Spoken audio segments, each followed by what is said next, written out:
नमस्कार, मैं नितिन कैथल विक्रमादित्य आईटीआई में ट्रेनिंग ऑफिसर हूँ। मैं आपके बीच फिटर्स के बारे में कुछ बताना चाहता हूँ। इंट्रोडक्शन। इंजीनियर वर्कशॉप में फिटर एक कुशल कारीगर होता है जो मशीन के पुर्जे जोड़ने में इस तरह सक्षम होता है कि कार व्यवस्थित रूप से चलती है। ये दूसरे शब्दों में फिटर मशीन के पुर्जे को सुचारू रूप से चलाने व उसका रखरखाव करने में पूर्ण योगदान देता है। जैसे कि एक कुशल फिटर कारीगर जो कि मशीन को जोड़ने अथवा उसको व्यवस्थित रूप से चलाने में सक्षम होता है, और फिटर मशीन के पुर्जों को सुचारू रूप से चलाना व उसका रखरखाव करने में पूर्ण योगदान देता है। टेक्निकल फील्ड में पहला है प्राथमिकता निपुणता, प्राइमरी स्किल। फिटर को प्राथमिकता निपुणता की श्रृंखला में जोड़ते हुए निम्नलिखित मूल कार्यों में निपुण होना होता है। जैसे कि पहला है समस्त हैंड टूल कटिंग टूल का नॉलेज होना, मार्किंग करना, हेक्साइंग करना, reaming, grinding, brazing, drilling, tapping, chipping, soldering, filing, scraping, threading, forging, riveting इत्यादि। ये सब प्राइमरी स्किल के अंतर्गत फिटर को इस कार्य में निपुण होना अति आवश्यक होता है। द्वितीय निपुणता, सेकेंडरी स्किल। द्वितीय निपुणता प्राप्त करने के लिए निम्नलिखित सहायक ट्रेडों के विषय में भी ज्ञात होना चाहिए।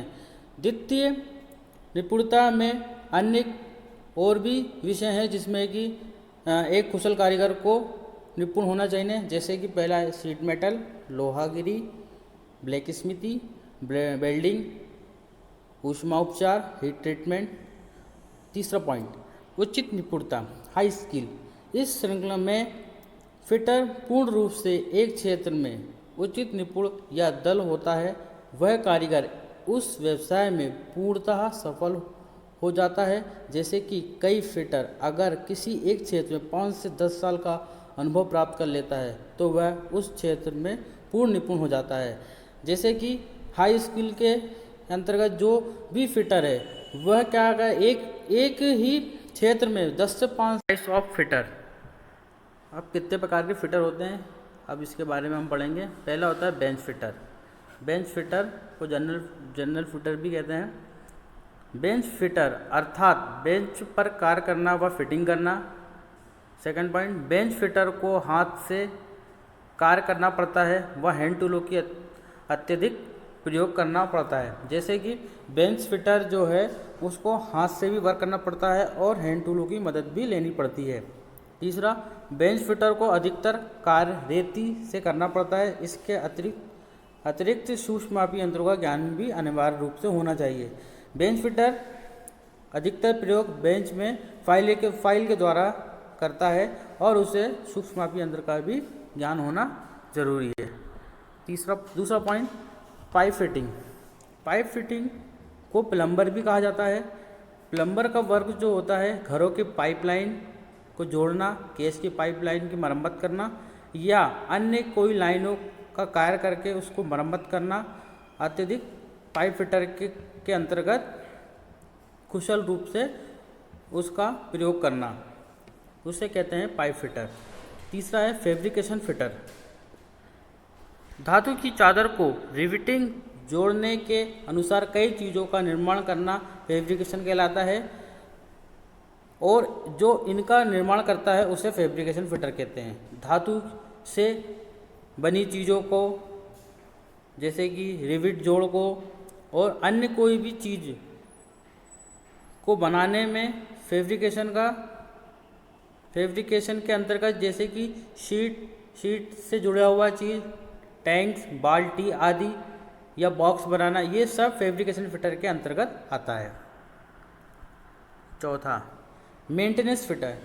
किसी बंद पड़ी मशीन व अन्य कार्य जो किसी मरम्मत की वजह से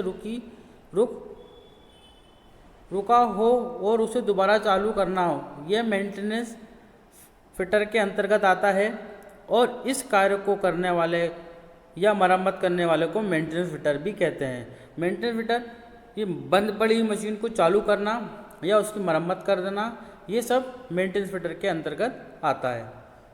पांचवा, असेंबलिंग फिटर।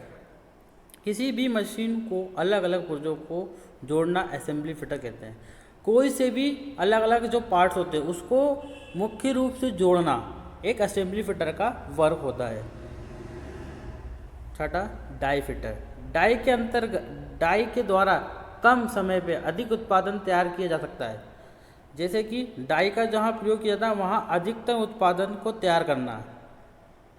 डाई का निर्माण व उसकी मरम्मत और रख रखाव का कार्य डाई फिटर का होता है। अब पढ़ेंगे अपन सेफ्टी एंड प्रिकॉशन, सुरक्षा एवं सावधानियाँ। अपन को वर्कशॉप में दुर्घटना के कई कारण होते हैं, उस कारण को अपन आज पढ़ेंगे। पहला है श्रमिक की लापरवाही, दूसरा श्रमिक की अज्ञानता, तीसरा श्रमिक का कार्य में अतिक आत्मविश्वास, चौथा श्रमिक की कार्य में अरुचि, पांचवा मशीन की खराब दशा, छठा और औजारों की खराब दशा, सातवां श्रमिक द्वारा कार्य करने की ठीक विधि ना अपनाना, आठवां श्रमिक की मानसिक दशा ठीक न होना, मशीन के गतिशील पुर्जों पर गार्ड का प्रयोग न करना, वर्कशॉप में बिजली और लाइट की व्यवस्था ठीक ना होना, श्रमिक में अनुशासन की कमी होना, ये सब दुर्घटना के कारण होते हैं। ये सब लापरवाही अगर अपन श्रमिक के अंदर देखते हैं तो अपन को डेफिनेटली कि दुर्घटना होने की संभावना हो सकती है। अब अपन पढ़ेंगे सामान्य सुरक्षा नियम। श्रमिक को अपने कार्य के लिए पूर्ण जानकारी लेना चाहिए, यदि कोई संदेह हो तो वरिष्ठ अधिकारी से पूछ लेना चाहिए। दूसरा, अपने कार्य स्थल को साफ रखना चाहिए। कार्य करते समय प्रत्येक श्रमिकों को वर्कशॉप की चुस्ती फिटिंग वाले पोशाक पहनना चाहिए। कार्य करते समय कमीज की लंबाई आस्तीनों को ऊपर चढ़ा लेना चाहिए। कार्य करते समय श्रमिक को अंगूठी, घड़ी, मफलर और टाई आदि नहीं पहनना चाहिए। कार्य करते समय आंखों के बचाव के लिए चश्मा और पैरों के बचाव के लिए मोटे तलों व तेल प्रतिरोधक जूते पहनना चाहिए। बिना जानकारी के किसी भी मशीनों को नहीं छूना चाहिए। कार्य करते समय आपस में मजाक या मूर्खतापूर्ण आचरण नहीं करना चाहिए। वर्कशॉप के तलों पर तेल या ग्रीस आदि नहीं फैलना चाहिए। सीढ़ी का प्रयोग करने के लिए धरातल पर अच्छी तरह से रुकावट लगाकर प्रयोग करना चाहिए। अब हम पढ़ेंगे हस्त औजारों की सुरक्षा। अपन कोई वर्कशॉप पे वर्क कर रहे हैं तो हमें हस्त औजारों को भी सुरक्षा रखनी चाहिए। जैसे कि कार्य क्रिया के अनुसार सही औजारों का प्रयोग करना चाहिए। खराब औजारों को प्रयोग में नहीं लाना चाहिए। बिना दस्ताने की रेती का प्रयोग नहीं करना चाहिए। टूटे या ढीले दस्ताने वाले हथौड़े का प्रयोग नहीं करना चाहिए। रेती का प्रयोग लेवल की तरह नहीं करना चाहिए। स्टील रूल का प्रयोग पेचकस की तरह नहीं करना चाहिए। सदैव ठीक साइज के स्पेनर का प्रयोग करना चाहिए। सूक्ष्म मापी यंत्रों को हस्त औजारों के साथ मिलाकर नहीं रखना चाहिए। अब हम पढ़ेंगे मशीनों से सुरक्षा। अब जब वर्क कर रहे हैं तो अपन मशीनों की भी सुरक्षा रखनी चाहिए। जैसे कि मशीन पर कार्य करते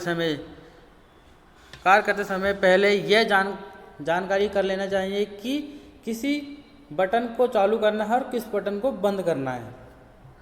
दूसरा, कार्य करते समय सीलन चिप्स को हाथ से साफ नहीं करना चाहिए। चालू मशीन को साफ करने से